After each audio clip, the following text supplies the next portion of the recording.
The first thing here is you want to take that inner boot, put it right over his foot in that position there.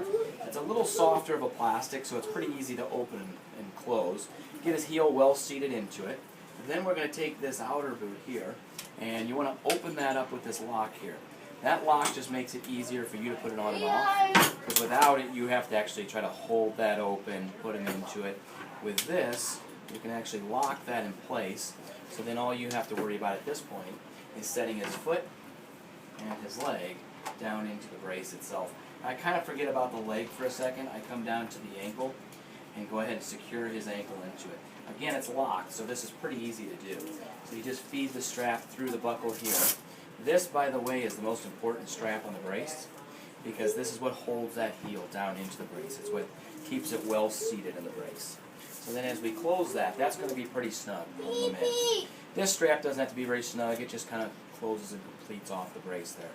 This one's another one to have good and snug, because it's helping to hold that leg back into the brace itself. And then as you can see here, we're just pulling straps and closing these straps. Again, these don't have to be terribly tight, just snug enough that they're holding the leg straight in the brace itself. Everything that you're really working with, once you've got him into the brace here, is really down here. So at this point, it's not doing anything yet, because you still have that lock. What we're going to do now is unlock it. If I just push it, it's kind of hard to unlock because there's tension against it. And as you increase those numbers, it's going to get even more difficult. So what we need to do is pull the tension down and then just take and unlock it. So it's much easier to do that way. Now you can see that it's free. So that spring in here is actually turning and pushing that foot now up, trying to stretch it out. And as you can see, can I borrow that? Yep.